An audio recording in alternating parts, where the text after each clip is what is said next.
Il a joué contre Neymar, contre Zlatan, contre Mbappé. La première fois que j'ai vu Ibrahimovic, Ouais. j'ai vu l'armoire que c'était et tu te dis oula, c'est quoi ce joueur? Et en fait le match retour, ils nous ont attendus, ils nous ont montré ce que c'était le football en fait. 389 matchs en pro, 27 saisons au SCO d'Angers, l'un des joueurs les plus capés de l'histoire du club. Lui, c'est Vincent Manceau. Aujourd'hui, il a 36 ans et il est à la retraite. Et dans le foot, 40% des joueurs galèrent financièrement après leur carrière. Mais Vincent, lui, il a anticipé. Alors, il va nous ouvrir les coulisses financières d'un footballeur de Ligue 1 et nous raconter comment il a transformé sa carrière sportive en patrimoine et en business. Merci Vincent d'être avec nous dans le podcast de Cube. Je suis trop content de t'avoir aujourd'hui pour parler de sport de haut niveau. C'est la première fois qu'on reçoit un ex-joueur de Ligue 1. Tu as longtemps vagabondé dans le monde du foot pendant 27 ans. Tu as grandi avec le club historique de la ville, le SCO. Et aujourd'hui, tu occupes tes heures, tu nous diras exactement comment, mais notamment à travers l'investissement et à travers des heures que tu peux donner auprès des jeunes, la passation, et c'est ce qu'on adore vraiment dans Cube. Donc je suis trop content de pouvoir explorer un peu ces pistes avec toi. On est sur un podcast business, un peu moins sportif, même si je pense que beaucoup de gens te connaissent. Est-ce que tu peux quand même faire l'effort de te présenter en quelques secondes, s'il te plaît, en 30 secondes, allez, Vincent. Donc Vincent Manceau, 36 ans, j'ai fait 16 ans dans le monde professionnel du football, dont 27 ans au club d'Angesco. J'ai commencé de l'âge de 6 ans jusqu'à 32 ans. J'ai fait 2 ans à Guingamp, puis une année à Saumur, et maintenant je suis éducateur à l'Intrépide d'Angers. Trop bien. Et donc, tu as vécu aussi les années fastes d'Angers qui est rentré en Ligue 1 et tout. Tu nous raconteras un petit peu comment ça se passe. Est-ce que votre vie change de tout au tout en termes d'exposition médiatique, de compétences sportives, de finances et tout. Ça va être trop intéressant de creuser ça ensemble. Avant ça, comment t'occupes du coup tes journées? T'es avec nous, t'es pas sur le terrain, t'es pas en train de t'entraîner. Qu'est-ce que tu fais aujourd'hui?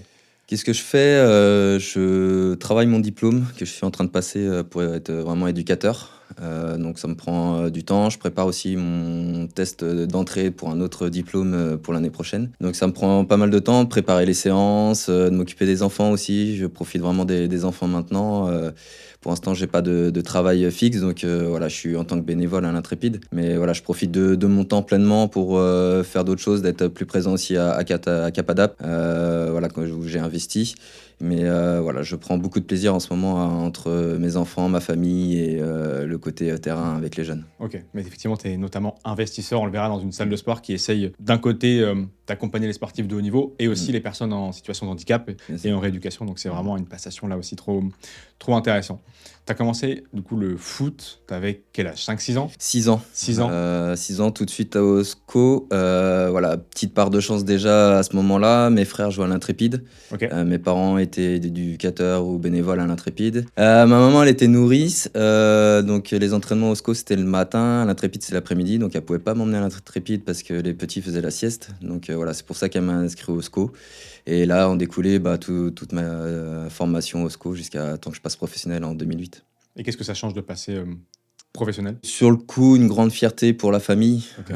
beaucoup d'investissements, beaucoup de sacrifices pour mes parents parce qu'il fallait toujours m'emmener aux entraînements, aller venir me chercher. Donc ça, je les remercie parce que c'était vraiment intense parce qu'il fallait me chercher à l'entraînement à 21h le soir. Donc Ok. avec leur journée de boulot, c'était beaucoup de fatigue. Et voilà, grâce à ça, ça m'a permis aussi d'arriver chez les pros et une autre part de chance aussi juste avant d'arriver chez les pros où je fais un tournoi à la sélection des Pays de la Loire. Je fais un gros tournoi à ce moment-là. Il y a des clubs qui appellent le SCO pour avoir des informations sur moi à ce moment. Ok. Et grâce à ça, tout de suite, avant la 2008, je passe à faire des entraînements avec les pros et ainsi de suite. Je finis mon contrat derrière. Ouais. Ok. Et du coup, pro, ensuite, toute la partie Ligue 2, la partie Ligue 1. À chaque fois, tu es au rendez-vous du SCO et pendant 27 ans. Ça fait quoi de grandir justement avec son club d'enfance et à chaque fois d'être au rendez-vous du grand âge supérieur? C'est du plaisir, vraiment plaisir simple de grandir avec ce club. En fait, on a grandi ensemble. J'ai grandi avec le club quand on Ligue 2, Ligue 1, finale de la Coupe de France. Voilà, puis voir ma famille aussi, grandir aussi en même temps que le club. Donc voilà, ce que je dis, c'est ma seconde famille. J'ai ma famille et puis le SCO, c'est ma deuxième famille et ça restera toujours. C'était voilà, un bonheur simple, on va dire. Et c'est quoi le juste équilibre entre justement rester dans cet entourage qui te fait et qui te permet de garder les pieds sur terre et en même temps de partir parfois à l'étranger? On dit souvent, le voyage forme la jeunesse. Sur la fin de ta carrière, tu es parti dans d'autres villes. Mm. Qu'est-ce que tu en retires de ça? Est-ce que finalement, tu aurais mieux fait de partir plus tôt pour avoir des difficultés, entre guillemets, ou d'un nouveau monde plus tôt? Est-ce que c'était bien de rester pour un entourage qui te sécurisait?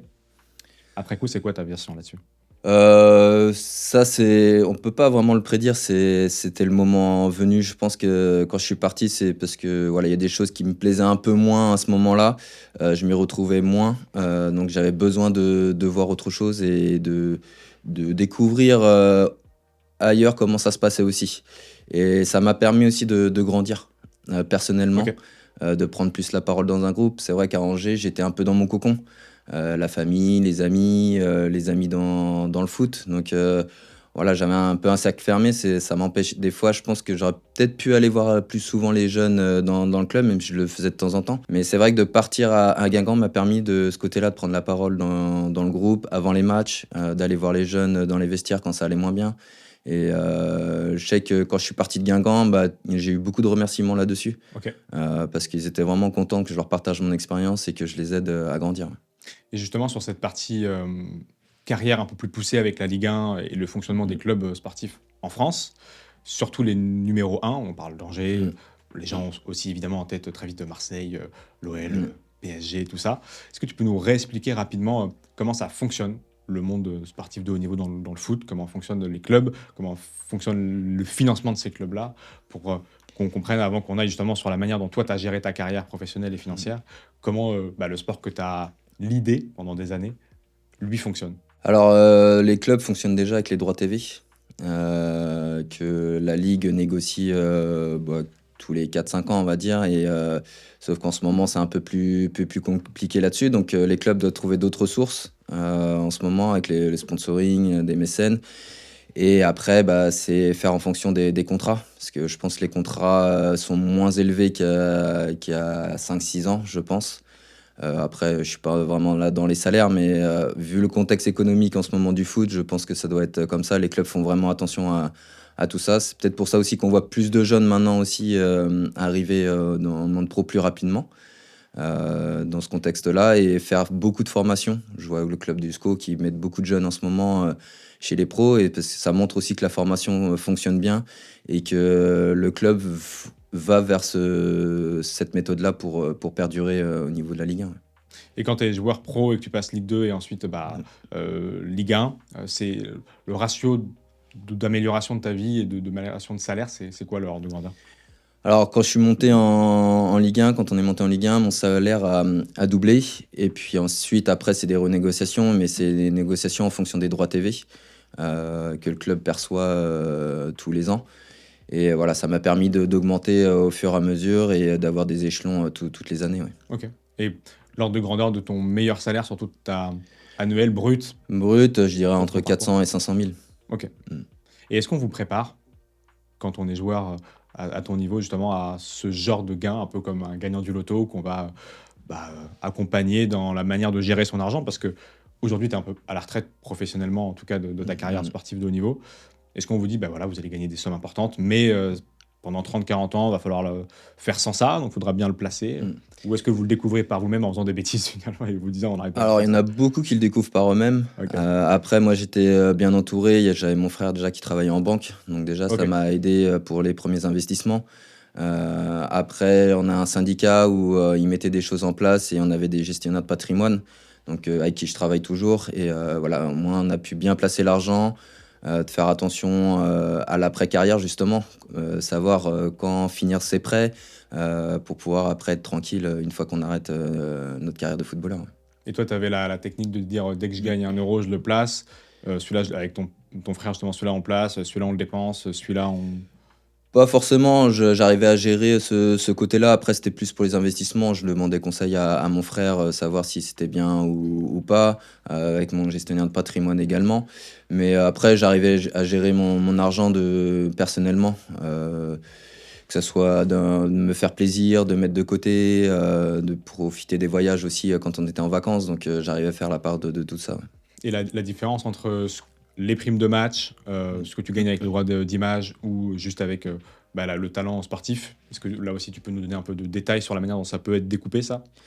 Bon, on a notre salaire de base. Après, dans des contrats, généralement, on peut avoir des des primes de but, des primes de passe. Pour les gardiens, je pense à des clean sheets, c'est-à-dire de ne pas prendre de but. Ok. Ça dépend des contrats qu'on a. Moi, je sais que j'avais juste mon salaire de base. Et puis après, il y a des primes de victoire à chaque match, des primes de match nul également. Des fois, il y a des petits paris avec le président qu'on peut mettre en place en début de saison. Sur les 5 premiers matchs, si on prend un certain nombre de points, on peut doubler les primes. Ok. Donc voilà, il y a plusieurs choses à mettre en place, mais on savait que moi, quand je recevais des primes, la moitié, je le mettais de côté pour les impôts. Et après, le reste, non, mais C'est important de le il préciser. faut savoir en effet, anticiper parce que complètement, ouais. maintenant, c'est vrai que les impôts prennent à la source. Donc déjà, ça sauve beaucoup de joueurs. Ok. Parce qu'au début de ma carrière, il y en a qui se faisaient les impôts prenaient directement sur leur salaire parce qu'ils anticipaient pas du tout les impôts derrière. Et donc, ils se retrouvaient un peu. La situation devenait de plus en plus compliquée. Parce qu'ils prenaient tout à la fin de l'année, quoi. En fait, ils prenaient leur salaire, en fait, ils dépensaient tout directement, Ah oui, ok. sauf qu'ils mettaient de rien de côté. Et le prélèvement à la source, je pense, permet aux joueurs d'être plus sereins. Ouais. Et justement, j'ai vu une stat il y a quelques jours, 40% des footballeurs en fin de carrière sont en difficulté financière, même ceux qui sont allés très loin comme toi dans l'aventure et dans le sport de haut niveau.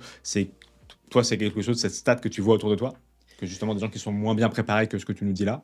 Moins bien préparé, non. Je pense maintenant il y a beaucoup de monde qui gère bien l'argent. Je pense que c'était vraiment à un moment donné. Je sais que quand j'ai commencé, c'était plus compliqué niveau de gestion de l'argent et tout ça.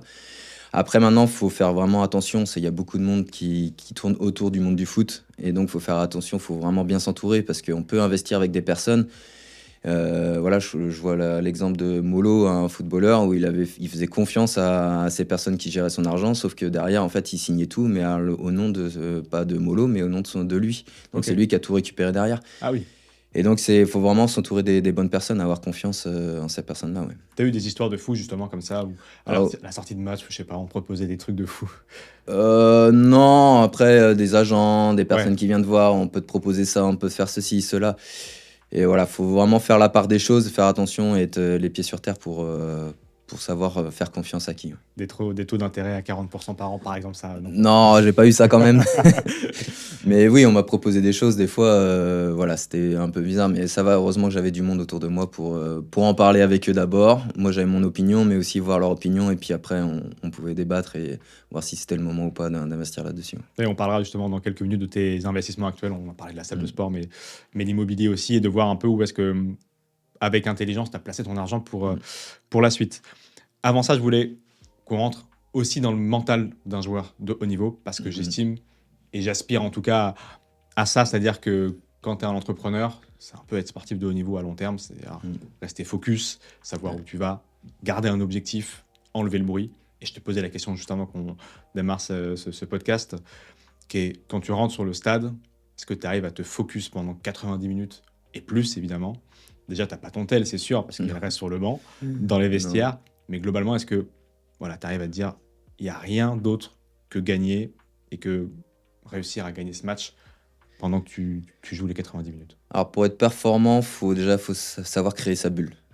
Profiter du moment. Moi, je savais quand je rentrais sur le terrain, je regardais toujours les spectateurs, je regardais les tifos. Voilà, faut s'imprégner de ça aussi pour être performant. Parce qu'il faut gérer l'ambiance, faut gérer tout ça. Mais une fois que le coup de sifflet commençait, après, j'étais dans ma bulle. Voilà, je pensais qu'à ma performance, à comment aider l'équipe, comment jouer l'autre équipe. Voilà, analyser tout ça. Voilà, anticiper tous les mouvements des autres. Je pense que c'est comme un peu une entreprise. Il faut toujours anticiper, il faut toujours prendre le coup d'avance pour que ça perdure, et je pense que j'étais vraiment là-dedans. Ouais. Et comment tu arrives justement à te mettre dans cet état-là de concentration maximale? C'est une question de respiration, c'est une question de... Tu prépares un peu en avant. Tu sais, on voit souvent dans les reportages un peu sur les pilotes de ligne, et puis évidemment les pilotes de la patrouille de France, c'est où ils s'entraînent avec les gestes avant de monter dans l'avion. C'est des choses que vous faisiez aussi à l'entraînement? À l'entraînement, mais surtout de la visualisation. Ouais. Dans sa tête, avant les matchs, quand on est dans le vestiaire, visualiser. Voilà, si je suis placé ici, comment l'autre il peut faire, l'attaquant, l'adversaire. Voilà, il y a plein de choses à mettre en place. Moi, c'est vrai que j'ai pas pris de préparateur mental durant ma carrière. Okay. Peut-être à un moment donné, j'aurais dû le faire, mais j'en ressentais pas forcément le besoin. Mais voilà, je sais qu'avant les matchs, bon, on discutait beaucoup entre partenaires, je visualisais aussi dans ma tête, et puis en fonction du match d'avant aussi, ce que j'avais fait de bien, ce que j'avais fait de moins bien, voilà, toujours se remettre en question et comment faire pour s'améliorer. Ouais. Ça serait quoi le conseil que tu donnerais à un joueur qui signe son premier contrat pro? De travailler. Parce que c'est pas parce que qu'on signe son premier contrat pro qu'on est arrivé justement. Il faut toujours se remettre en question, toujours travailler. Le plus dur, c'est pas, pour moi, ce qu'on me disait aussi, c'est pas le premier contrat. C'est le premier contrat, on y arrive. Maintenant, en plus, les jeunes, ils signent plus tôt parce que faut les clubs sécurisent les jeunes joueurs. Ouais. C'est d'arriver à commencer à jouer et de signer son deuxième contrat. Et une fois que tu as signé ton deuxième contrat, ça veut dire que tu as vraiment performé, tu as prouvé ta valeur et c'est là où tu profites plus. Mais c'est vrai qu'au début, il faut vraiment être focus sur ton travail et mériter ton deuxième contrat. Et là, tu te dis, on peut commencer à lever le pied? Non, bah non, surtout pas. On lève jamais le pied. C'est toujours de la remise en question, toujours avancer, toujours chercher des solutions pour t'améliorer, que ça soit de la nutrition, ton sommeil, voilà, il y a plein de choses. Là, faudra que je regarde l'interview de Jordan Lefort là, qui est à Angers, qui montre toute sa préparation. Donc, ça fait plus de 50 matchs d'affilée qu'il joue les 90 minutes, donc c'est vraiment impressionnant comme stat. Donc voilà, ça serait, je pense pour des jeunes, il faut vraiment s'inspirer de ça. Ouais. Et tu t'entraînais comment d'ailleurs au quotidien? Donc on avait le match le samedi ou le dimanche, le lundi entraînement, les dernières années le mardi on avait repos, mercredi 2 entraînements, Ok. jeudi on pouvait avoir 2 entraînements aussi, et après vendredi après-midi, samedi après-midi si on avait le match le dimanche. Ouais. On va passer sur justement l'après. Où est-ce que tu as investi et comment tu fais fructifier tout ça? Juste avant ça, pour la partie plus philosophique, c'est quoi le moment de ta vie professionnelle sportive où tu étais le plus fier? Si tu dois retenir un seul moment, ça serait lequel? Le plus fier, c'est de voir ma famille heureuse. Ok. Ma famille heureuse, mes parents, mes frères, mes neveux, mes nièces, ma femme et mes enfants, ma belle famille. Pour moi, c'était ça le plus important. Quand j'ai fait mon dernier match à Angers, même si je savais pas que c'était mon dernier match, bon, je l'avais quand même dans un coin de ma tête, mais d'avoir ma famille sur le terrain, de prendre des photos, voilà, de voir un peu cette tristesse dans ma famille, mais de voir heureux, pour moi, c'est ça le bonheur. Ok. C'est ma famille avant tout. Et en même temps, tu savais que c'était le moment où tu allais le plus les revoir au quotidien, puisque du coup, tu quittais ta carrière professionnelle. Et Alors, t'as passé plus je de temps quittais avec pas eux. forcément ma carrière professionnelle. Ok. Là, je quittais Angers. Tu quittais Angers, pardon, Je quittais ok. Angers pour. Après, je savais pas où Guingamp. ce que j'allais, mais voilà, après, j'ai signé à Guingamp plus tard. Mais ces moments-là, pour moi, c'est des moments simples et des moments de partage max avec ma famille. Ouais. Mais c'est trop beau ce que tu dis parce que tu vois, je me serais attendu à potentiellement la finale de la Coupe de France. Là. Ouais, alors après, quand on parle du sportif, mais alors moi, je suis quelqu'un Oui, mais du coup, c'est un bon équilibre, d'émotif, ouais. voilà, Ouais, c'est de ça. famille. C'est vraiment très important pour moi. Après, qu'on est sportif. C'est dur de choisir entre la montée en Ligue 1 et la Coupe de France parce que c'est deux choses magnifiques. Mais la montée en Ligue 1, quand même, c'est quelque chose d'incroyable parce qu'après, j'ai fait 7 ans en Ligue 1, de jouer dans les stades magnifiques, de voir des ambiances comme ça. Mais la finale, c'était l'apothéose aussi parce que de voir tous les Angevins aller au Stade de France. Ouais. Voilà, c'était quelque chose d'incroyable et de voir quand on est rentré sur le terrain, juste voir le stade et de voir déjà le mur noir et blanc, voilà, c'est des souvenirs plein la tête. Ouais, Tu les garderas à vie, ouais. ouais, ça c'est sûr, c'est gravé. Parlons maintenant du coup un peu des investissements un peu différents Mhm. que tu as fait du coup dans ta carrière. Aujourd'hui, on a parlé donc d'une salle de sport qui est à Angers, à côté d'Angers, Mhm. pas très loin des studios d'ailleurs, qui s'appelle Cap Adapt, qui Mhm. du coup, on le disait, fait d'un côté des sportifs de haut niveau et de l'autre de la rééducation pour des personnes en situation de handicap. Mhm. Qu'est-ce qui t'a donné envie d'aller dans ce qu'on peut appeler dans le milieu de l'investissement du private equity? Parce que finalement, c'est un peu ça, d'investir dans une société réelle. Mhm. Tu m'as dit aussi que tu as investi un peu dans l'immobilier.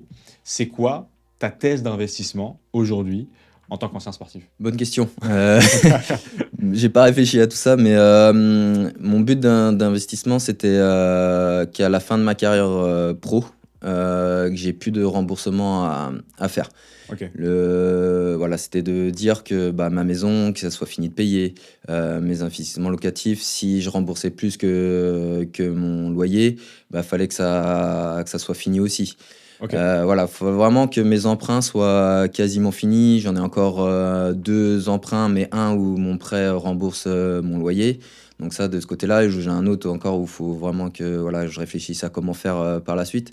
Mais mon principal but, c'était que ma maison soit finie de payer quand j'arrêtais ma carrière. Ouais. Et tu l'avais acheté à quel âge cette maison? c'était en 2018, je crois, donc 27 ans. Ok. 27 encore en plein ans, dans ta ouais, ouais. carrière pro. Donc quand j'ai arrêté à Guingamp, j'avais mis l'argent de côté sur une assurance vie exprès pour vraiment, quand j'arrête ma carrière, que je puisse rembourser directement ma maison. Ok. Et d'ailleurs, quand tu es joueur pro, tu es fiscalisé de la même manière qu'un Français normal, c'est-à-dire à l'impôt sur le barème progressif. Et puis, Ouais, il y a, t'es dans les il y a tranches, des quoi. paliers, il y a Ouais, des bien sûr. tranches, donc ouais, c'est en fonction de nos salaires. Ouais. Et l'investissement, du coup, dans la salle de sport, c'est qu'est-ce que tu cherchais? C'était plutôt la passation, comme avec l'Intrépide, on le verra. C'était plutôt justement les salles de sport, il y a un business model qui est éprouvé et qui, à terme, peut cracher un peu d'argent. Du coup, c'était un investissement financier. C'était quoi? C'était plutôt émotif ou financier? Plutôt émotif. Ok. Alors, je cherchais pas forcément à investir dans une salle de sport ou dans une entreprise, quoi que ce soit à ce moment-là. Quand Tanguy est venu me parler de son projet, ça m'a touché parce que à la base, après être footballeur, je voulais être éducateur spécialisé. Ok. Donc quand il m'a parlé de son projet d'aider les personnes en situation de handicap, de faire des séances de sport, tout de suite ça m'a touché, tout de suite ça m'a plu et que c'était pas une salle de sport comme les autres. Je voulais pas d'une salle de sport de m'as-tu vu, de venir devant un miroir, de porter les poids, c'est De se filmer sur TikTok et Insta. ouais, voilà, c'est Pas ton c'est truc. pas moi Ouais. et c'est pas ça, ça me représente Ok. pas. Et justement, cette salle de sport, voilà, il y a tellement de choses intéressantes dans cette salle que ça m'a plu et que c'est pour ça que je l'ai aidé à entrer en investissant et pouvoir ouvrir le côté balnéo aussi à ce moment-là. Toi, tu y vas à titre de consommateur à cette salle? J'y allais pas pendant ma carrière pro, j'y allais pas forcément en titre consommateur, pardon. J'y allais en tant qu'investisseur, en parlant, en échangeant avec Tanguy. Mais c'est vrai qu'au moment où j'ai investi dans la salle de sport avec Tanguy, c'était la règle, c'était voilà, moi j'ai mon côté pro aussi à gérer, donc je serais pas forcément là pour gérer. Maintenant, j'y vais plus souvent à la salle, voir comment il fonctionne, comment le Capadap fonctionne. Et je me rends compte que c'est un peu comme le métier de footballeur. Faut toujours anticiper les choses. Ouais. Faut toujours, pour la vie d'entreprise, faire des choses. Des fois, ça plaît pas forcément à ceux qui sont présents. D'augmenter, par exemple, l'abonnement, de faire des choses et tout ça. Et faut anticiper tout ça. Faut penser à l'après. Faut toujours penser à comment faire pour grandir l'entreprise. Et je pense que c'est un peu l'investissement là-dedans. Et je me rends compte dans mon métier de footballeur, il y a beaucoup de choses, il y a beaucoup de similitudes. Ouais. Et j'ai rencontré justement Tanguy à cette salle de sport. Et donc, j'ai fait toute une partie de mes entraînements sur une machine qui portait ton nom, parce que du coup, tu as carrément ton nom gravé sur une machine. Donc, voilà, je te vois en vrai dans ce studio désormais, après 5-6 ans à faire cette chose-là. C'est quoi le nom de la machine d'ailleurs en question que tu as décidé de graver de ton nom? Mais je sais même plus laquelle c'est. Ça fait tellement longtemps. Mais oui, j'avais fait ça pour l'association aussi qui a Égoïste Ensemble, qui travaille avec Capadapt aussi, pour aider les personnes en situation de handicap de pouvoir faire des séances de sport à la salle. Et aussi, ça me permet aussi de réduire mes impôts en même temps à ce moment-là. Donc, c'était vraiment quelque chose d'intéressant à faire. C'était avant que j'investisse dans la salle. Ouais. Ok. Et justement, là, on parle immobilier. La salle de sport, elle se porte bien. Elle a de plus en plus d'adhérents et c'est cool. Est-ce que tu as des investissements qui ont moins bien marché? Où tu te dis là, j'ai foiré parce que ça fait partie des trucs, mais tu te dis ça, je ne le referai pas et qui peut servir de conseil à quelqu'un qui du coup ne ferait pas l'erreur que tu as faite, si tant est que tu en as fait une. Je dirais pas qu'il y a des erreurs parce que c'est toujours, on apprend toujours, même si c'est une erreur, on apprend. Donc pour moi, il n'y a pas d'erreur, on apprend dans ce qu'on fait. Après, sur mes investissements, non, j'ai pas eu de choses négatives.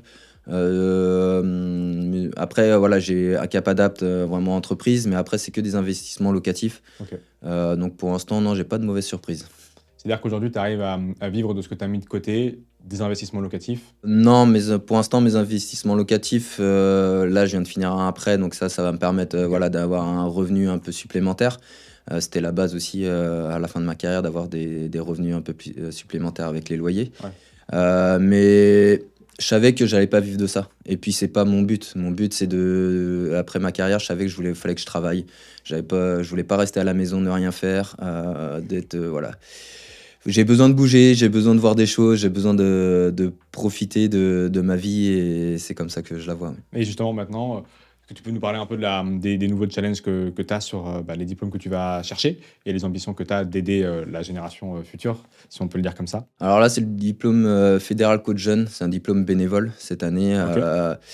On m'avait parlé d'un autre diplôme salarié, mais moi, j'avais besoin d'avoir les bonnes bases. Pour moi, c'est comme tout, il faut avoir des bonnes bases pour pouvoir aller plus loin. Ouais. C'est comme au foot, on apprend des bases et après on s'améliore au fur et à mesure. Donc c'est pour ça que j'ai choisi ce côté-là. Voilà, mon but, c'est d'être avec les jeunes, de les voir progresser, de les voir prendre plaisir sur le terrain. Et voilà, on parle football aussi, mais on parle aussi de respect, de valeur. C'est des choses importantes à mettre en place. Encore plus, je trouve, à l'Intrépide Angers, c'est un club dans le quartier de la Roseraie. Donc voilà, des fois, c'est des enfants qui n'ont pas forcément des situations faciles. Donc on est là aussi d'avoir un rôle un peu de grand frère, on va dire, de les mettre en confiance, de les aider, de discuter avec eux, d'échanger. Et c'est vrai que ça m'a permis d'avancer aussi là-dessus, de se rendre compte que tout n'est pas facile dans la vie de tout le monde. Et même si je savais comment ça allait se passer, mais vraiment d'être à l'intérieur de ce club, là on se rend compte de toutes les difficultés qu'il peut y avoir dans les clubs de quartier et dans des associations, que ce soit football ou autre. Et t'as quel âge aujourd'hui? 36 ans. Par rapport aux jeunes que tu étais quand tu as démarré et à l'évolution de la société, est-ce que tu vois des choses différentes? Est-ce que c'est plus dur aujourd'hui pour les jeunes, en règle générale, dans le sport aussi? Est-ce que c'est pareil? Est-ce que chacun a ses difficultés en fonction des moments de vie? Alors plus dur, je sais pas, mais ça a changé. Moi, quand j'étais jeune, il n'y avait pas les réseaux sociaux, il n'y avait pas de téléphone. Maintenant, quand je vois les jeunes qui ont des téléphones à 11 ans, 10 ans, voilà, chacun fait comme il a envie, mais je trouve ça très jeune et d'aller sur les réseaux, de voir des vidéos, de regarder tout ça, je trouve ça, il y a tellement d'autres choses à faire à l'extérieur, de profiter de simplement d'aller jouer au foot dehors, de partager des moments avec les copains ou les copines, de faire du vélo, etc. Et je trouve que maintenant, les jeunes sont un peu trop focalisés là-dessus. Mais après, je pense que c'est aussi la société qui est comme ça maintenant. Et il faut s'adapter à ça. Il faut s'adapter à ça. Et c'est vrai que j'ai un peu de mal là-dessus, mais voilà, il faut que je m'habitue à ça. Mais voilà, c'est des choses que moi, je sais que le téléphone, là, on était en tournoi. Il y a des jeunes qui avaient ramené leur téléphone. Ils ont 10 ans. Après, c'est vrai qu'on était, on était à 1 heure de route. Donc, ça peut inquiéter les parents. Je comprends tout à fait. Mais pendant le tournoi, je leur ai dit, moi, je veux pas voir le téléphone. On profite ensemble, on est là pour partager des moments ensemble et c'est ça le plus important. Les téléphones, c'est moi qui peux envoyer un message, prévenir, dire, voilà, ça se passe bien, tout va bien, et de rassurer les parents. Mais je trouve que les garçons, ou les filles, il faut qu'ils restent ensemble et profiter de ces moments-là. Ça veut dire que dans ta carrière, tu n'as jamais eu le côté très, ce qu'on appelle nous à Cube, la créateur économie, où finalement on utilise l'image de l'entrepreneur pour booster son business. Toi, tu n'as jamais fait ça en tant que joueur? Non, jamais. Moi, Ok. réseaux sociaux, c'est. Voilà, j'ai pris Instagram, j'ai pris Facebook parce que c'était la mode et puis parce que quand même j'étais voilà, un peu reconnu. Donc voilà, j'ai essayé d'alimenter. Ouais, c'est un vrai outil quand même. Mais ça n'a jamais été mon fort. Peut-être que si j'avais pris quelqu'un pour m'aider dans les réseaux sociaux, peut-être que mon image aurait grandi plus vite et tout ça. Mais ça, je pouvais pas. À ce moment-là, je pouvais pas le savoir. C'est vrai qu'il y a plein de footballeurs aujourd'hui qui font des partenariats avec des marques, Ouais. qui arrivent à rentrer du chiffre d'affaires supplémentaire. Toi, tu n'as jamais eu une seule marque qui a fait une collab avec toi sur Instagram, Facebook? Non, Ok. après avec Adidas, voilà, j'étais sponsorisé Adidas pour les chaussures. J'avais une dotation aussi à l'année pour pouvoir me permettre de prendre des affaires pour la famille et des amis aussi. Ok. Et pour moi. Mais après, non, j'ai jamais fait de partenariat avec de marques. Ouais. Ok. Tu disais tout à l'heure avec Tanguy, qui est le fondateur de Capadapt, Mhm. tu apprends plein de choses dans le business. Est-ce que, comme je te disais, pour toi, sportif de haut niveau et entrepreneur, c'est la même chose? Est-ce que c'est finalement la même résistance qu'il faut avoir au stress? Est-ce que c'est la même manière de se focus? En gros, qu'est-ce que le sport de haut niveau t'apporte dans le business? Qu'est-ce que le business te montre qui était important à avoir? Alors, je le vois de plus en plus maintenant, parce que je suis quand même un peu plus avec Tanguy présent à Capadapt. Et quand je le vois, comment il réfléchit, comment il gère l'entreprise, comment il gère les problèmes tous les jours, des petites choses voilà, qui ont l'air banales, mais il faut toujours chercher des solutions. En fait, je me dis que c'est un peu la même chose que dans le monde professionnel, que je pense qu'un coach qui cherche toujours des solutions, qui cherche toujours à anticiper le coup d'avance, comment faire grandir l'équipe, là, il veut faire grandir l'entreprise. Et je trouve qu'il y a beaucoup de similitudes. Ok. Et pour moi, c'est vrai que je m'y retrouve comment, dans la réflexion, dans le business plan qu'il peut mettre en place. Donc c'est vrai qu'il y a beaucoup de similitudes et Et j'adore l'écouter parler là-dessus, justement, voir comment il réfléchit, comment il va faire avancer Capadapt. Ouais. Quand tu étais jeune, tu avais un coach au quotidien avec toi. Maintenant, c'est toi le coach. C'est libérateur ou flippant de plus avoir quelqu'un qui te dit quoi faire au quotidien? Ça, je sais pas du tout. Non, c'est vrai qu'avec les coachs, j'avais toujours eu des bonnes relations. Bon, des fois un peu moins parce que voilà, sur certaines choses, ça me plaisait pas forcément, mais à des moments, on peut pas toujours être 100% d'accord avec les coachs. Ouais. Mais je me sers de l'expérience de ce que j'ai vécu, des coachs que j'ai eus, pour mettre les choses en place que j'ai dans ma tête. Et même si c'est pas des bons souvenirs, je les garde en moi parce que ça me servira pour le futur. Et toute l'expérience que j'ai acquis, j'essaye de les mettre en place pour les jeunes en ce moment. Ouais. Et c'est quoi le meilleur conseil qu'un coach ait pu te donner? Je pense notamment, moi je suis très footix. Je regarde les matchs et tout du SCO évidemment. Bon là, il va y avoir la Coupe du Monde évidemment, je vais faire partie de ceux qui vont la regarder. Mais tu vois, je me dis, quand vous jouez à un match et que la première partie, vous n'êtes pas forcément bon, qu'il y a la pause et que vous revenez, vous êtes gonflé, vous retournez la suite du match. Le meilleur dans l'inconscient collectif français là-dedans, c'est peut-être Bernard Tapie et tous les extraits qu'on a où il remontait les joueurs, notamment avec la série Netflix et tout. Qu'est-ce qui se passe dans cet interstice-là? Qu'est-ce qu'on vous dit pour vous remonter? Et du coup, quel est le meilleur conseil qui t'a retourné et t'es retourné sur le terrain et t'as pas été le même mec en 1 heure? De se lâcher, de se faire plaisir. Au foot, si tu joues pas ton match, c'est que tu prends aucun plaisir sur le terrain. Ok. C'est ce que je dis à mes jeunes aussi maintenant, c'est que on dit souvent un match, des matchs importants, des derbies, ça se joue pas, ça se gagne. Bah oui, mais si tu vis pas le moment présent, si tu le joues pas, bah c'est plus compliqué de le gagner pour moi. Donc c'est vraiment d'être acteur. D'être acteur du moment. Oui, il y a des premières mi-temps où j'étais moins performant, ou l'inverse, première mi-temps j'étais performant, deuxième mi-temps moins performant. Parce que tu vis moins le moment présent, tu es moins concentré, tu es ailleurs, et c'est là où tout de suite ta performance baisse. Et c'est pour ça qu'il faut vraiment te concentrer de 100% du début à la fin, et c'est pas facile. Et moi je me rappelle au début de la Ligue 1, les fins des matchs, on était épuisés mentalement, parce que c'était la nouveauté, ça nous prenait de l'énergie à fond, et en fait au fur et à mesure avec l'expérience, les matchs on les finissait normalement comme quand j'étais en Ligue 2. Et c'est vrai que c'est de l'expérience, mais il faut vivre cet instant présent, c'est ça le plus important. Si on ne le vit pas, on ne peut pas être performant. Et c'est un peu le côté, est-ce qu'il vaut mieux être le plus gros poisson de la petite mare ou le petit poisson de la grosse mare? Toi, tu as du coup tout vécu. Tu étais très bon quand tu étais en Ligue 2, vous êtes repassé en Ligue 1, tu le dis là, à un moment donné, tu as eu un battement et tout. Est-ce que c'était effrayant de se retrouver justement face à des énormes joueurs qu'on voit à la télé tout le temps, à des Neymar à une époque, ou que tu voyais pas forcément en Ligue 2 où c'était des gens beaucoup moins imposants? Est-ce que voilà, tu vivais la chose comment dans ces moments-là? Avec plaisir. La petite pression au début du match, parce que voilà, c'est des joueurs que j'avais l'habitude de regarder à la télé. Et puis d'un coup, de les voir en face de soi, la première fois que j'ai vu Ibrahimovic, j'ai vu l'armoire que c'était, et tu te dis, oula, c'est quoi ce joueur? Et ça, justement, ça c'est quelque chose qui m'a remarqué, c'est quand la premier match qu'ils sont venus chez nous, on fait 0-0, nous on a fêté ça comme une victoire, avec le public, et ça c'était exceptionnel. Et en fait, le match retour, ils nous ont attendus, ils nous ont montré ce que c'était le football en fait. On a pris 5-1.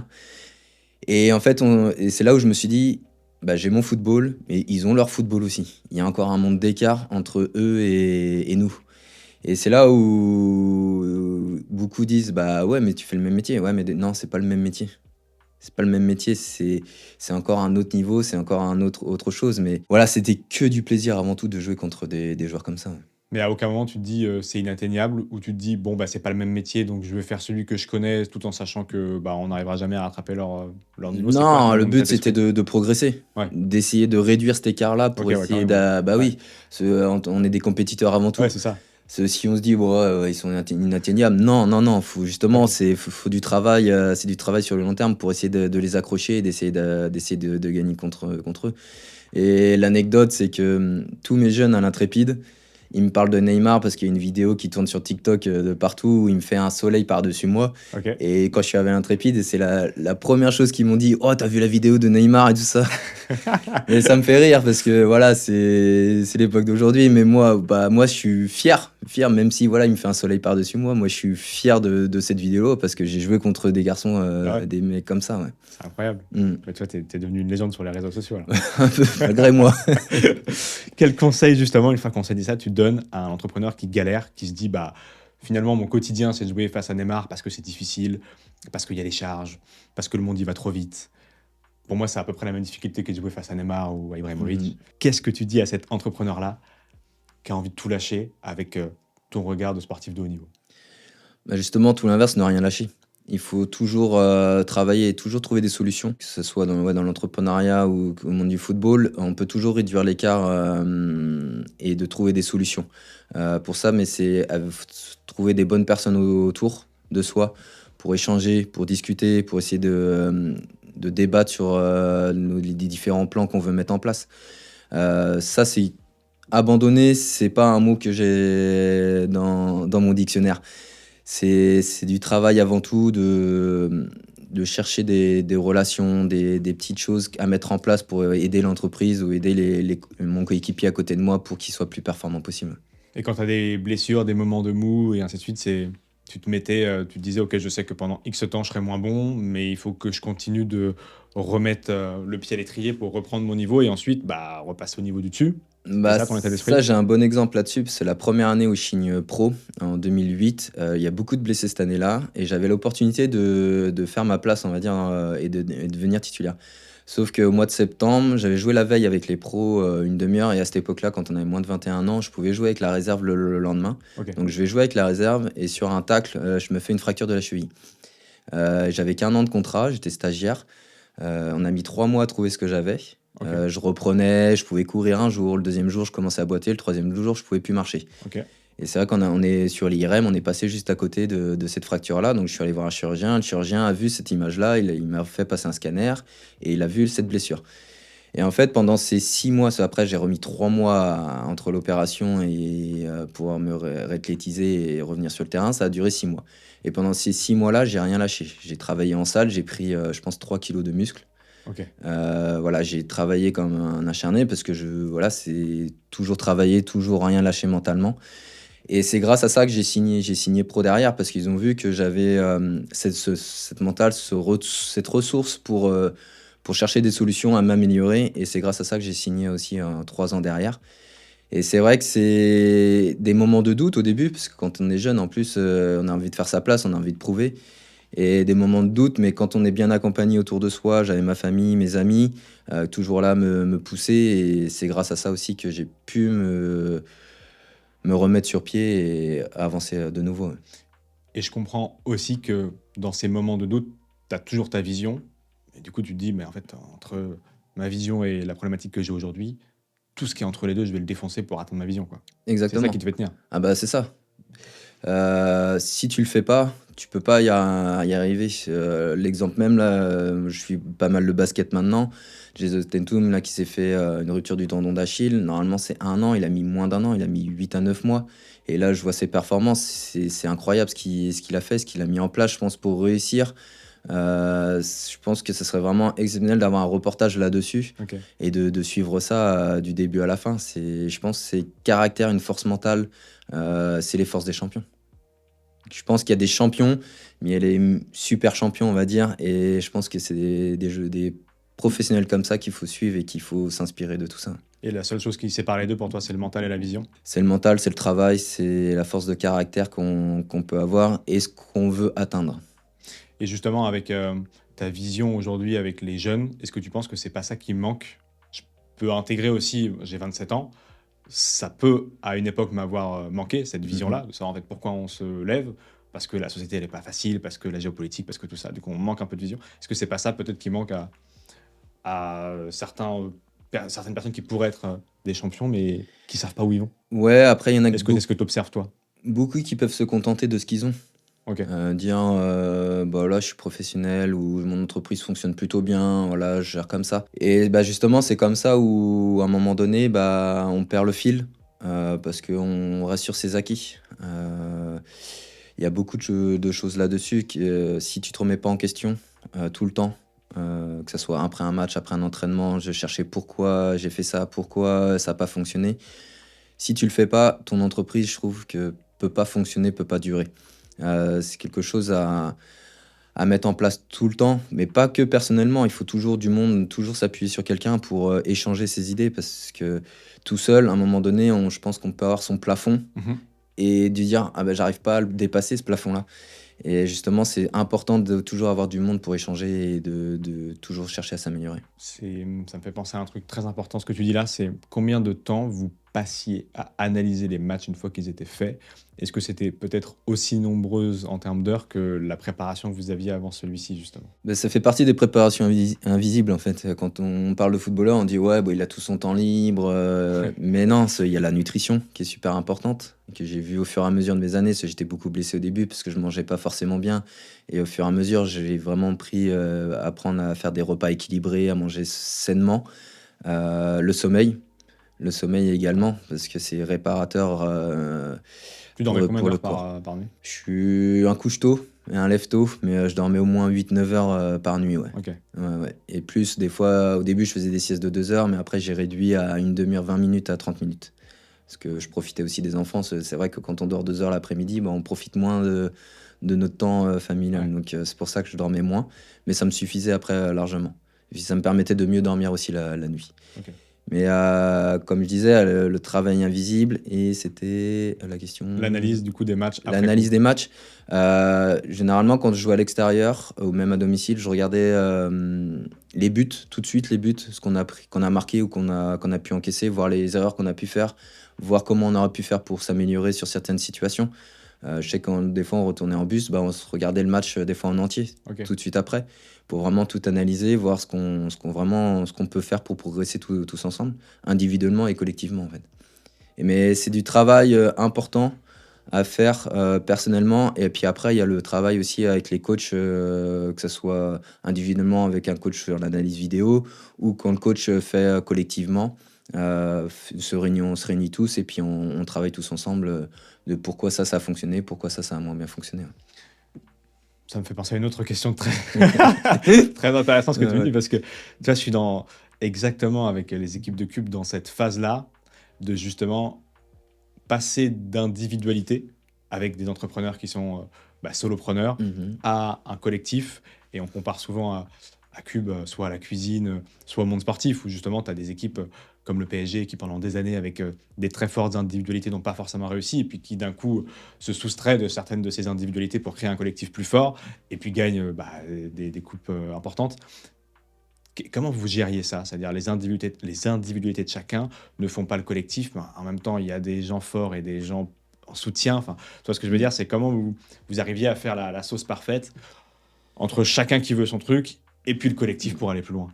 Alors, c'était Stéphane Moulin, sa phrase qui mettait vraiment en avant, c'est le collectif. Et quand tu as des individualités, ils vont ressortir dans le collectif. On va gagner des matchs, mais ce sera collectivement. Mais sur un match, oui, tu as des individualités qui vont se démontrer plus que d'autres. Et pour moi, ça, c'est quelque chose d'important, parce que sans collectif, on ne peut pas avancer. Je l'ai vécu un peu à la fin d'Angers, où il y a des joueurs qui sont arrivés, que c'était un peu plus individuel, et ben, je m'y retrouvais moins. J'avais plus cette force de collectif, cette force de groupe, on va dire, à ce moment-là. Au début de la Ligue 1, il y a des joueurs qui arrivaient, on savait qu'ils allaient partir dans 2 ou 3 ans, parce que c'était l'objectif du club, c'était d'avoir des joueurs qui puissent revendre Ouais, après au bout de 2 ans. Mais on avait un socle fort qui faisait que le collectif restait fort. ok. Et c'est grâce à ça que les individualités ont pu avoir des joueurs s'éclater, performer et puis partir dans de grands clubs derrière. Ouais, Ok. Mais c'est vraiment du coup en permanence, il faut le travailler finalement entre les deux, quoi. ouais, c'est ça. Après, moi aussi, j'avais mon côté individualiste, parce que voilà, on est toujours en concurrence. Ouais, Donc, faut être le plus performant possible, mais c'est-à-dire qu'il faut être individuellement fort. Et c'est vrai que plus individuellement t'es fort, plus ton collectif va être fort aussi. Donc il y a les deux visions aussi. ok. Mais pour moi, le collectif prime avant tout, parce que quand t'es un peu moins bien et que ton collectif est fort, bah, tes joueurs, tes copains sur le terrain, ils vont t'aider à remonter la pente et à progresser. Et en match, bah, même si t'as un coup de moins bien, bah, ils vont te booster pour pouvoir être plus performant pour la suite du match. Ouais. On arrive aux deux questions qu'on pose à tous les invités du podcast de Cube. Bon, il y en a Une question, je pense que j'ai déjà la réponse parce que finalement, ça a été un peu ton fil rouge avec l'entourage, mais je te la pose quand même. Ouais. Ton plus petit dénominateur commun au succès, est-ce que tu penses que c'est la vision, l'exécution, la prise de risque, la résilience, ton réseau ou le timing? Qu'est-ce qui, si on doit sélectionner un des mots là, a fait peut-être le plus petit dénominateur du succès de Vincent? La régularité.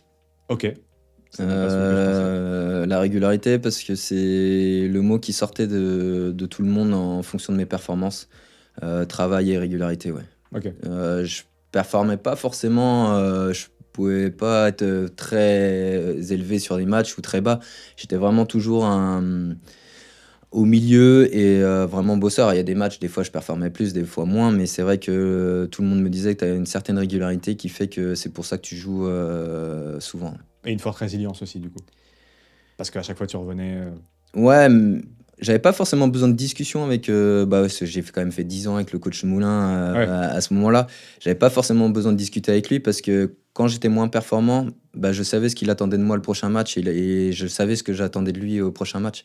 Donc c'est pour ça que j'avais pas besoin de discuter et que j'avais une certaine régularité dans toutes mes performances. Et est-ce que je me trompe si du coup je dis si on fait une petite escapade et qu'on te laisse un deuxième mot, tu aurais choisi celui de l'entourage et du La réseau entre famille, guillemets oui. du coup. Ouais. La famille, oui, oui. Ok. C'est vrai que la famille, avant tout, compte énormément pour moi dans ma progression. Il y a eu beaucoup de sacrifices de mes parents, mais aussi de ma femme aussi Ouais. à côté, parce que comme j'ai dit, il y a tout le travail invisible et ma femme en faisait énormément partie. Ouais. Ouais, c'est vrai qu'il faut avoir quelqu'un qui te fait confiance et qui tolère le fait que tu mettes beaucoup de temps à un moment donné dans ta vie pour ta carrière, pour tes déplacements, pour tes Mm. réussites. Bah, elle travaillait les week-ends. Au début, ma femme est infirmière. Donc, Ok. c'est vrai qu'au début de ma carrière, elle travaillait les week-ends. Donc, sans les enfants, ça le faisait. Mais une fois qu'on a eu les enfants, bah, moi, je partais tout le week-end. Elle travaillait les week-ends. Donc, il fallait toujours des gardes. Et donc, elle a mis son métier un peu de côté pour trouver un autre métier pour pas travailler les week-ends, par Ouais. exemple. Ok. Donc, c'est vrai que de ce côté-là, ça m'a énormément aidé pour que je sois plus serein encore dans mes performances. Et la deuxième question qu'on pose à tous les invités, qui est une question pour justement sortir du prisme du finance et de l'investissement, c'est qu'est-ce que l'argent ne t'a pas permis d'acheter dans ton parcours et jusqu'à présent, Vincent? Pas permis d'acheter le bonheur. Le bonheur, ça s'achète pas. C'est quelque chose qu'on acquiert avec son entourage, avec ses amis. Pour moi, le bonheur, c'est ce qu'il y a de plus simple dans la vie, que ce soit avec ou sans argent. C'est quelque chose qu'on se crée avec nos relations. Et pour moi, c'est ça ce qui est le plus important aussi dans la vie. Et quand on se défonce aussi sur un match ou qu'on a des grosses victoires, je suppose. Ouais, voilà, c'est le bonheur de l'investissement personnel et collectif. Donc c'est quelque chose de simple qu'on peut avoir dans la vie de tous les jours. Est-ce que tu aurais un conseil à donner à un jeune qui veut aujourd'hui avoir le même parcours que toi? Le même parcours, je lui dirais pas suivre mon parcours, je lui dirais de suivre son parcours à lui, Ouais, ok. de tracer son chemin. On peut pas avoir le parcours de quelqu'un d'autre. On a chacun sa vie, chacun ses choix à un moment donné. Donc suis ta vie, suis ton chemin et surtout travaille. Ne jamais se relâcher, toujours chercher à performer, toujours trouver des solutions. Trop bien. Merci beaucoup, Vincent. Merci beaucoup pour l'invitation.